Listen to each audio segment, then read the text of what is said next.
ஸ்னிட்ச் ஒரு கனவுக்கும் தைரியத்துக்கும் பிறந்த வெற்றிக்கதை. ஜீரோல இருந்து ஹீரோ நாலேஜ் வரை.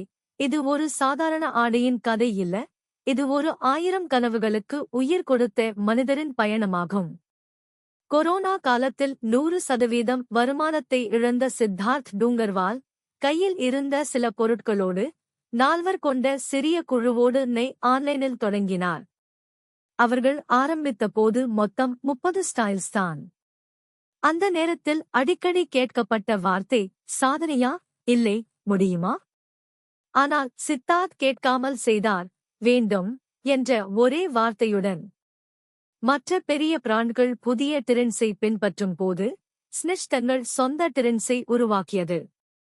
ஜரா என் போட்டி இல்லை, என் கஸ்டமரின் சலிப்பே என் போட்டி, இது அவர் கூறிய தைரியமான வார்த்தை. இன்று ஸ்னிட்ச் ஒவ்வொரு நாளும் 35 புதிய ஸ்டைல்களை வெளியிடுகிறது.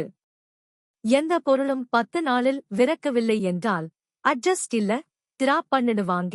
இப்படிதான் ஸ்பீட் டேட்டா சக்சஸ் என்ற சூத்திரத்தோடு அவர்கள் ஓடுகிறார்கள்.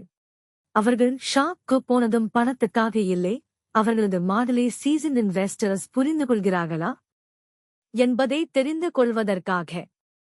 அவர்கள் டீல் கையெழுத்திட்டதில்லை, ஆனா அந்த எபிசோட் வெளியான பிறகு விற்பனை பறக்க ஆரம்பிச்சது. இன்று 54 கடைகள், நாள்தோறும் 30 ஸ்டைல்கள் மற்றும் 2025 500 கோடி ரூபாய் வருமானம் என்ற இலக்கு. இது வெறும் மெயின்ஸ் ஃபேஷன் இல்ல, இது ஒரு ரெப்ரசன்ட் பண்ணும் உணர்வு. நாமும் நம்ம கனவுகளை நம்பினாலே சாமானிய நிலையிலிருந்தாலும் அசாதாரண வெற்றி பெற முடியும். சித்தார்த் போல கஷ்டம் வந்த நேரத்தில் தைரியம் பிடிச்சீங்கன்னா வாழ்க்கையே நம்ம ரோட்டில் ஓடும். வெற்றிக்கு வயதில்லை, வாய்ப்பு தேடி நடக்கும் மனதுக்கு மட்டும்தான் தடைகள் இல்லை. இதை போல இன்னும் ரியல் லைஃப் இன்ஸ்பிரேஷனல் கதைகள் வேண்டுமா? உடனே சப்ஸ்கிரைப் பண்ணுங்க. இந்த வீடியோ உங்களுக்கு பிடிச்சிருந்தா ஒரு லைக் போட மறக்காதீங்க.